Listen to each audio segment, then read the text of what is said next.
Hey, party people, and welcome to this episode of But Are You Weird? A podcast dedicated to spending time talking with some creative, captivating, and downright cool people, diving into their world and ultimately asking, but are you weird?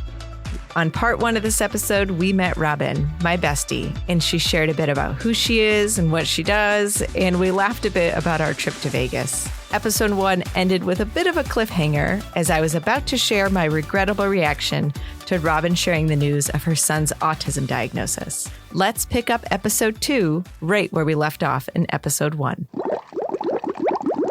I remember, and I share this with my students when I teach about autism, that when you told me, I had a reaction that I tell my students I regret. And I said, if I could go back in time and change one thing, it would be my reaction to when you told me. Do you remember how I reacted? I don't remember. We were at, I can't remember, with Aya Noodles in South Hadley. And we were having dinner and you said that you had important news or big news or something. And you were like, Finn has autism. And I think I did the big gasp. And I was like, no. Like, how are you sure? Like, I completely doubted it, dismissed it. Well, maybe it's this and maybe it's that. Because my perception at the time was like, autism is this bad thing that it can't be that thing because it will now equal this, and that. Like that it was certain that because of this diagnosis, it means your kid will only become whatever. Right. And in hindsight, and I don't even know how long after, but I was like, wow, that was a really horrible reaction because that's not at all what it is, especially now in this time frame and the amount of awareness that there is and the amount of supports and how individualized care can be. Like a diagnosis of autism is not prescriptive for anything. Like it doesn't tell you really anything about how somebody will manage their day. It sort of just gives you an idea of here are some things that may be challenging and here are some things that they may really excel at. But it doesn't actually tell you anything about the person. No. But my reaction was like, oh, it can't be. This is the worst news ever. And I tell my students that because I have to tell them, like, we make mistakes all the time. And like, we can always learn to be better and to be more accepting and to not go to that place of judgment and fear so quickly and to get curious about stuff. Yeah. I did your intro. I called you Robin. We have some, and I think we already used them for each other, but we have a pretty unique name that we have for each other. Yep. And it is Magoodle. Magoodle. And Magoodly Bop? Magoots. Magoots. That's right. Magoots.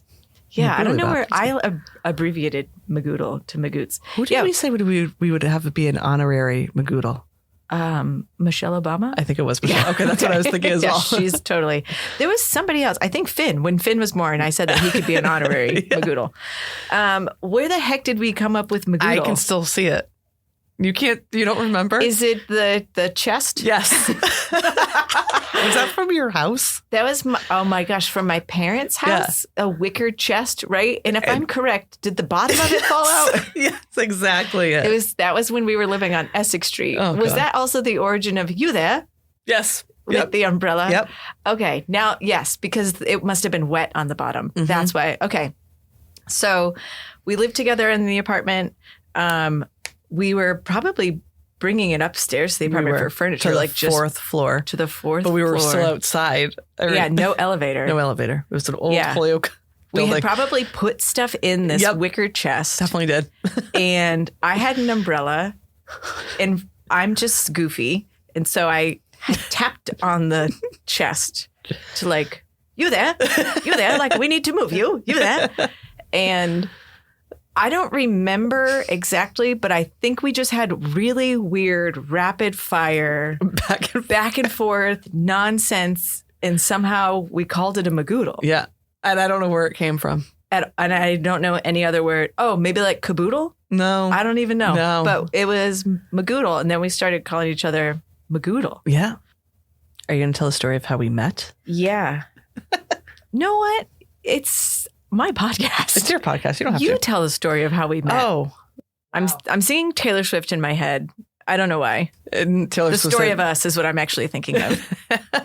Which we have Taylor Swift related connection when we think about the JCC and how I would like heavy metal, screamo, some of the roll me out. Yeah. Somewhere we could be alone. I'll be waiting for you, but you never come. That's what. You'll be the prince, and I'll be the princess. It would be such a good heavy metal song. Yeah, we could produce it right here in the studio. Just with pots and pans. Lots of heavy metals. Yes. Okay, so how did we meet? So we met. So again, going back to when I was out of high school, but still didn't have a boyfriend. And it was MySpace days. Oh, my goodness. One of my other good friends, we were roommates originally in Holyoke, and we made friends with people that were like on the first floor. And they were friends, or they knew Amanda's broha. Francisco. And Francisco put something out. Oh my gosh. When it was like, this was like a thing, like a girlfriend. Yeah. A girlfriend application. Yes. And I filled it out. She filled out the girlfriend application for my brother. I know. A loser. Sorry. I love my brother. And I love Robin. And yeah, we started dating after that. And then. Not Robin and I. No. I mean, could have. No. And I remember going over your parents' house, and you were there. Mm-hmm. And I remember like just like almost immediately like clicking with you. It was really weird. I remember because your brother like almost didn't want us to. My brother's so weird. He is weird. He should come on the He's wonderful. Yeah, he could be the first male, but are you weird? I was actually thinking about that, having him on. Would he do it? I don't know if he would, but he's weird. So yes, spoiler alert. I remember you two being in my brother's bedroom. Mm-hmm. Not doing anything. Yeah, sorry. No freaky stuff happening. No. And he was saying something, and you like called him out and was like laughing at him, and we're like, what do you mean? Like you were giving him crap. And I just was like, wow, she's like, not that you're standing up to him, but that like you weren't passive, you were being vocal. And I was like, oh, I like her personality. And if you know me now, well, you know me now. If you don't know me by now, it usually doesn't happen that quickly. Like, especially with like I don't want to be friends with my brother's girlfriend. Yeah. Like I'm going to be distant. But I was like, oh my gosh, I like her because she's holding him accountable on like some wild stuff. Yep. And then we started hanging out. I think we like hung out. Yeah, that would have been like 2007 because we moved in with each other. Yeah. So my brother's girlfriend and I became roommates. Right. And then your brother and I broke up. Yes. And we stayed besties. Yep. And then was that weird? No. Yeah, it wasn't weird for me either. Even when my brother came over, it wasn't weird. And he didn't come over often. No. But do you think he broke into our apartment? Someone had actually thought that. Oh, really? Because it was like all my stuff was the stuff that got taken. Yeah, they didn't know I had money in my books. And I remember the door was open and Peanut didn't get out. No, I still remember. But they took my meds. Remember that? Yes. I had gotten into that car accident. They took my Wii. And I remember saying that. I thought you were going to say weed. I said that in like a class, like I had taken like a criminal investigation class, and I said something. They took my weed, and they're like, and this was before weed was legal, and he's like, "What?" I'm like, "My weed." He's like, "Oh, I thought you said weed." I'm sorry, not to like do rhyming stuff, but they also took your chi. They did take my. That was more devastating than anything. You did not lost. Harness your chi. No, sorry. I know it was the people below us. I know. It was just so wild that they really ransacked your room and not mine. Do you remember how massive that apartment was? Mm-hmm. We paid like $600 for like 8,000 square feet. It was big. On the fourth floor. No floor. elevator. No. But it was beautiful. Also, I was thinking about this morning on my walk. You turned me on to the cinnamon sugar toast. I had never had it before until you showed it to me in Stop and Shop. You're like, look at this little shaker. It's got brown sugar cinnamon in it. And I was like, what? And I remember I used to take cinnamon raisin toast, butter that bad boy up, put the brown sugar cinnamon on it, and then I'd add more raisins because I'm geriatric. She needs all the help she can get. Yeah, you put me onto that stuff. And then we stayed friends. Then we moved into another apartment in Chicopee. Which was god-awful. Horrible. We weren't there for very long. We were there for a year. I think we lived out the lease. But remember the first day we moved in? We went into the basement and there was a mouse. And I said, F that. I'm never going in this basement again. Yes. And then no freaking joke. The day we were moving out. So wait, so we didn't have a lot of money because obviously, oh my God, we didn't have a lot of money at all. And the money we had, we were like, we're not spending it on heating oil. We don't need to be warm. What are these luxuries? So we would because there's oil. Yes. I will never get oil. It was oil. And I remember talking to my cousin. Oh my God, I forgot about this. I was talking to my cousin and he goes, just get diesel. And I'm like, what? Yeah, because we were moving out. We were moving. But we wanted there to be something left in the tank. There's like you have to like pay to get it primed or cleaned, like if it's fully empty. And we're like, we are not paying that. No. We already don't want to pay for the oil. And I can't believe we were moving in the winter. Like, I don't remember what month it was. It might have been I don't remember. But I come home from, and I was always the one that walked into the messes. Like the break-in I walked in on, and then this. And I was like, all right, I got to start packing my stuff. And I went into the basement, and I kid you not, there was a foot of sewage. Like nasty, disgusting. I can't even tell. Like I can still see it. I actually don't think I saw it in a way that you saw it. So gross. All I'm gonna say is corn.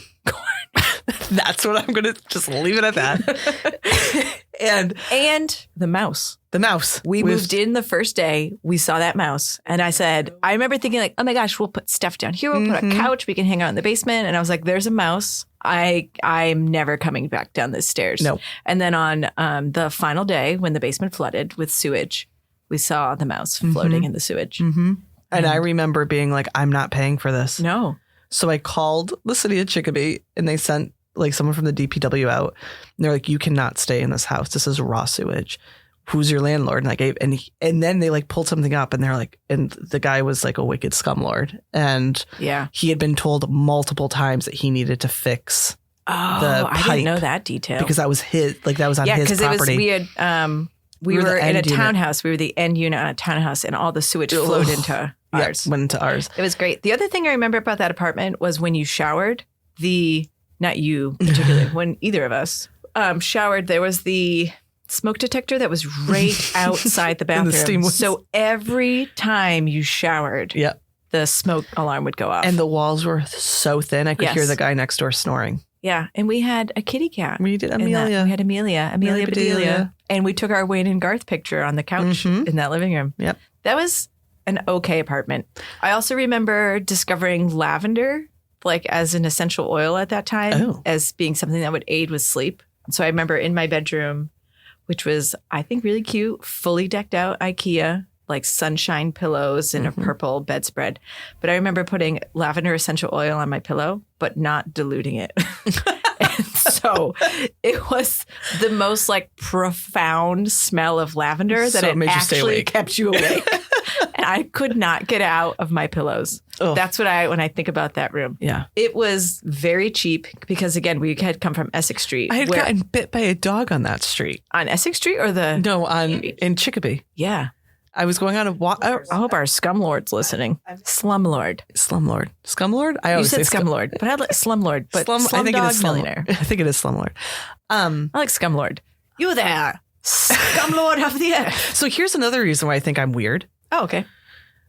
I really enjoy when I would run. I don't run anymore because I do not enjoy it. But when I did run, I loved running in cemeteries. I loved it. I would go walking in cemeteries when I still remember living in Holyoke as a like elementary school student. Walking, there was a cemetery where I lived and I will never forget. I can't remember her name, unfortunately, but there was a tombstone and it was like a 5-year-old girl had passed away from like leukemia. And I remember going there. I never saw anything but I just remember feeling something there and like I would like visit her. Ooh. It was very, but you've been into ghosty stuff too, right? Yes. Like, what is that called? Like ghost hunters? Yes, I do like ghost hunters. I feel I'm one of those people. I can feel things, like presence of things, like, and my grandmother also very much. And people think it's weird, but whatever, it's weird. Very, we would call that like intuitive. Yes. I don't think it's weird. See, this is another reason why I don't think you're weird. So I'm going to go on a tangent. Other people would think it's weird. I love tangents. Finish the first part. So the first part was I wasn't running there. I was running on the street that our house was on. And there was a little chihuahua and it would bark and it chased me and it bit my heel. Oh my gosh. And I don't think I didn't kick it, but I did not kick a dog. I promise you. But I remember like stopping and being like, what is actually happening here? and like the owner was like yelling at me, like, how dare I run past their house? Yeah, I'm like, no. What? Get lost, I'm like, applesauce. get your dog on a leash, because if it happens again. Get your freak on a leash. Mike and I, when we were looking for houses, we looked at a house in West Springfield, and I will never, ever forget. We walked in there. Sewage and a mouse in the basement. No, but immediate dread. Like the overwhelming feeling of dread I had. Spiritually? Walking into that house. It was like almost like crushing me. Like no joke. And our realtor was like an acquaintance of Mike. Mike went to school with him. I wouldn't say they were friends, but they were friendly. And come to find out, on the first floor, they turned part of the first floor into like a hospice because like the person that lived there had passed away. And I just looked at Mike and I'm like, I can't be in this house anymore. And he's like, what? I'm like, I cannot be in this house. And I remember the realtor looking at me like, you're crazy. I'm like, no, like there's something. I don't know if it was malicious happened here, but some suffering happened here and I cannot live in this house. And then Finn got really into cemeteries, like to the point where I wholeheartedly believe that children, I do believe they can see things. And well, this is where I get to bring up the telepathy tapes. Have I told you about the telepathy tapes? No. Long story, very short, telepathy tapes. There's certainly like a contingent of folks who are like, don't listen to that BS. Mm-hmm. And then there are other people who are like, what's happening here? The telepathy tapes is a podcast, and it's about children with autism who can read minds and who can talk to people that have passed. Mm-hmm. And it is, I want to say there's probably at least 10 episodes, but they like meet with different families and they set up these different experiments where like you're sitting there, maybe you're the kid with autism and I'm here, but I'm here. There's a wall between us and I'm reading something. And then they would ask you, what am I reading? And the kid like repeats it verbatim. It's crazy. Yeah. And so there are certainly people that don't have autism that feel they're spiritually connected. Mm-hmm. And they're wondering if there are potentially a lot of children with autism or adults with autism who also have that same ability to connect with the other side. Yeah. It's really interesting. Yeah. But Finn, I remember I would say when he was like around 5, he always wanted to go to the cemetery. So he would go to the cemetery and he'd walk around and kid you not, he would always find the children. Him and I were walking one time, and at this particular cemetery, there is a huge plot with none of these children were related, but like, I don't know if it was a time when there was like not the plague, but something that was taking like a lot of children. I remember we were walking and there was this other spot that was like kind of secluded, and he went over there and then he picked up a rock and he goes, I want to leave this for her. And he put it on the tombstone. And he was just like so focused and just like, I'm like, in my mind, I'm like, he's connected, feeling or seeing something now. Yeah. Like there's something there. And he doesn't, I don't know. It's weird because he's only 9, but it's almost like he doesn't, unfortunately, I don't know if he has it anymore. You know what I mean? Like, I don't know if you grow out of it or maybe the opportunities to explore it just aren't, not to say like, oh, you're not giving him opportunities, but like, just like we were talking about the pressures of being a woman, like you're supposed to be doing XYZ now. So maybe he feels like, well, I'm doing these things. Yeah. I think now he has way more other like interests as well now. Yeah. 303. You still hate them. Yeah. Still hate them. That was a callback to when Robin and I used to DJ together. We would do the teen centers at the JCC in Springfield, and we had the time of our life. I think we had more fun than the kids. Yeah. I would get paid. Here we go again. I'd give Robin a large chunk of money for pretty much being my bestie. And just hanging out. Yep. And honestly, you were getting paid to handle the request list. Yeah.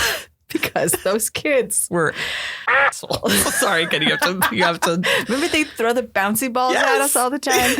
And it really wasn't that bad. But it was just like, what are we going to be up against tonight at the JCC? What always amazed me, and I still think about, is that we could never figure out how to turn the lights on. But even more so, like even going deeper, is that you would put up on the wall Soul Train. Yes. Like old Soul Train videos. Yes. And the music of today would match. Still match. And well, back, I should say today, but it still would match. We used to bring the house down with Lady Gaga's Bad Romance. Oh, man. All the kids want to hear that one. And I loved it because these kids, they were like, 12, 13. Yeah. And they'd be staring at, and they would love watching the Soul Train. And they would try to do the same dance moves. Like, oh my God. What's his name? Oh my God, Rerun. Yes.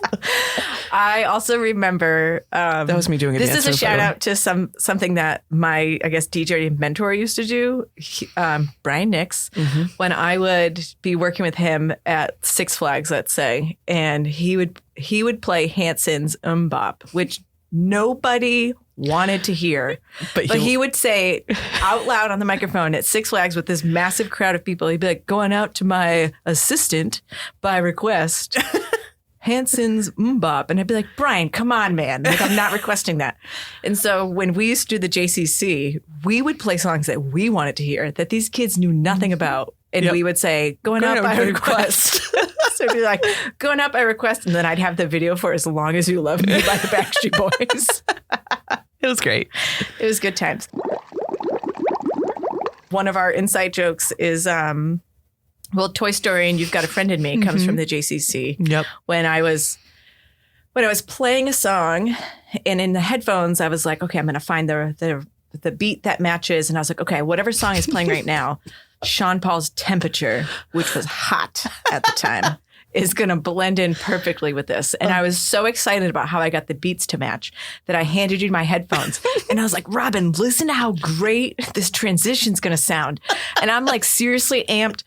She's clapping. I'm clapping my hands to the beat of Temperature. Now, mind you, I can't hear it because I don't have the headphones on, right? The song that's playing is what I can hear. And Robin has the headphones that is playing Temperature.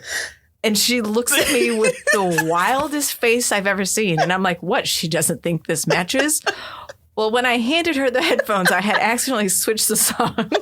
And it was Toy Story's You've Got a Friend in Me.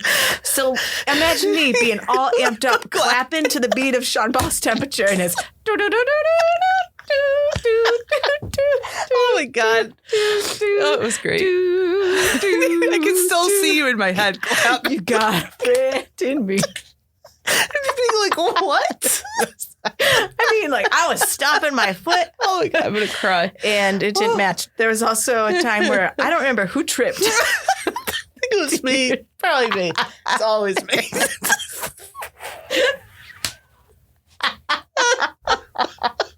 I'm going to cry. Yeah. And the request list was a lot to manage because, I mean, the kids, again, it's a teen center, so they're 12, 13, but Robin and I were like mid-20s probably. We didn't know what type of music they were listening to. We weren't up with all the stuff. And I remember the kids yelling at us, 3, oh, 3, and like putting their fingers up. And I remember being like, you know what? You want it that bad? I'm actually not going to play it. We didn't like the song either. I don't remember what the song was. I just remember something about Helen Keller. And like, we were like, and then I remember one of the girls wanted 303. And I said, do you know what that means? And she's like, what? I'm like, they kill 303 baby seals a year. They're like, we don't play them. We don't support their music. Again, sorry for our 303 fans out there, if there are any. I don't think there are any at all. That would make you weird. Oh, we had so much fun at the Teen Center. But yeah, we always, not always, but for the most part, usually Bad Romance was like the last song played. Absolutely. Because it was fire. This is going out to all you lovers out there. Bad Romance. Whoa. Oh, remember? No, I had the music video for it too. Yes. And again, the kids loved it. They thought it was the coolest thing, seeing like this massive. That's when I peaked DJing the JCC. But we did meet Amy, who I love and I'm still in contact with. Oh, nice. And her daughter actually married one of my friends from the softball team. Oh. Yeah. So like small world. And Addie. 80? Addie? 80. Oh, God, I'm so sorry. Carly's friend. There were the two of them. They always chaperoned together. Yes. 80. I can't remember, but they were, you always wanted them. Yes. We always wanted them so because there was someone else and they wouldn't be in the room. Yeah. Like these other chaperones would never be in the room. And the kids would throw bouncy balls at us. I mean, it was bad. Yeah. They even tried to get up on the stage. Yeah. I'd have to kick them off the stage. I wish there was a camera for that. Nobody saw that. But that was me like chest pumping. Yeah. Oh, yeah. I'm a dude. Get off the stage. Get off the stage. I had to be like the yeah, mean. you would. That's what I paid you for. One. What was it, like $75 or $100 a night to you just to be mean? Crowd control. Yep. Lug in the speakers. That was your beginning of your HR career. Being confrontational. And kicking them off. lugging the speakers. Lugging the speakers and being mean. Yeah, that was so much fun. Watching the requests. The request list. Yeah. So I'm going to ask you this question again, just in case I edit out the part where I already asked you it. I know you mentioned the cemetery running as being weird, or like feeling a connection to spirits. Yeah. But are you weird? Yes. And why? How so? Because especially now, I feel like I'm weird because I don't take normal into like consideration anymore. I don't know what normal is. Yeah. And again, I think just being besties with you makes you automatically weird. Yeah. Yeah. Yeah. And I think we have so much in common, which is just so. I still remember playing Jason Mraz for you for the first time. Really? Mm-hmm. Oh, I forgot in your that car. we loved Jason Mraz together. And like we've seen him I love Jason 4 Mraz. times. I would go to California to see Mr. Mraz. All right, but I kind of want to do Buzza Buzza Buzza. They might have Buzza Buzza Buzza. Okay, all right, so we'll look into that. We could do a road trip. We're going to do a girls trip. Girls trip, my girls trip is just us and him, Bucky. But like, I mean, we've always bonded over music. I mean, there's definitely music that Amanda likes that I don't hate, but I'm not as obsessed. Are you trying to say you don't like Taylor Swift? I like Taylor Swift, but I would not consider myself a Swiftie. Oh, okay. What about Korn? Oh my God. So yeah, we get along. So that makes you weird. Yes. That makes me weird. Yeah. And going back to what you were saying, like your concept of like, you know that normal doesn't exist. And so you are just you. And if it happens to be weird, so be it. Yep. That's what it is. Yep. Because I always think I'm weird in the sense of I'm 40. I still watch YouTube. You're wearing a tie-dye shirt. I'm wearing a tie-dye shirt. I love Legos. Yeah. I love, like, I would rather watch a child movie than I would an It is adult movie. seriously, I say this almost in every show now. It's just whatever brings you joy. You're just doing what you love to do. Yep. And okay, weird doesn't have like a negative connotation in your book. It just is. So I asked ChatGPT to make me some rapid fire questions. And I'm just going to tell you the process. I said, hey, ChatGPT, can you make me some rapid fire questions that I could ask on my podcast? And so it was like, yeah, I could do that. And so it gave them to me in like different rounds. So we're going to go, we'll do 2 from each. Yeah. All right. So Robin, what's your most controversial opinion about pizza? I love pineapple on pizza. Pineapple belongs on a pizza. 110%. Yeah. Sweet and salty, yes. Love it. Which is the superior breakfast carb? Pancakes, waffle, or toast? Waffle. Waffle, all the way. What are you putting on your waffle? I love strawberries or whipped cream. Butter? And butter. Okay. Yeah. Butter. This is, okay, so now we're in the next stage. This is my favorite question. I've actually been asking people this question very often. If you were a potato, how would you like to be cooked? That's a tough one. It's not going to be painful for you. Okay, good. Au gratin. That's what I was going to say. Seriously. I want to be sliced and covered with cheese. Yes. Right? Is that what it is? Yeah. Yeah. Au gratin. Au gratin. Okay. Would you rather sweat maple syrup or sneeze glitter? Sneeze glitter. It's so much fun. Oh, God, he'd be so sticky. Yeah. My worst nightmare is sticky Elvis. That's my worst. Okay. I was thinking elbow crevice. Do you know one question that... Not to be confused with Elvis Crespo. Okay. Nuclear level whiplash. This is full madness level. No, it's not actually full madness. Oh, okay. If spaghetti could scream, would you still eat it? I don't think so. I don't think I could eat anything that's screaming. No, thank you. Is it like flipping... What's it called? What's that movie? Sausage Party? I was thinking Cloudy with a Chance of Meatballs. Oh, I love that movie. With the glitter shoes. Flippador. What is it called? The machine that he makes? Okay. I don't remember, but I just remember the Next shoes. question, more important. How many pancakes could you eat before the FBI got involved? I'm not a big pancake fan. Waffles. Oh, a lot. And then the last question, what would you yell if you saw a walrus in Target? Amanda! Yeah, that's those are my rapid fire questions. Those are fun. Okay, is there anything else you'd like to share with our listeners on the podcast? No, I don't know. I know. I feel think like we've covered I asked a lot that of it. question. And I'm like, I don't think anyone has anything else to say. Just be quiet for the rest of your life. Yeah, we covered a lot. I'm sure we could talk about some other stuff. It sounds like we're doing another trip. Yes. You have an appointment at 2:30. Yes. I don't know if we can get fit tattoos in today, I know. but Okay. I'm down to clown with some tattoos. Okay. So that's a wrap on this episode of But Are You Weird? Thank you so much to Magoots, Magoodle Bop, Thank you. Magnadoodle Magoodle, for letting us get to know you and showing us your weird and wonderful and like spiritually in touch self. And thanks to you, listeners, for tuning in and getting weird with us. I am so glad that you're here. If you enjoyed this episode, please follow, leave a comment, or share it with your favorite curious mind. Until next time, stay curious, stay kind, and definitely stay weird.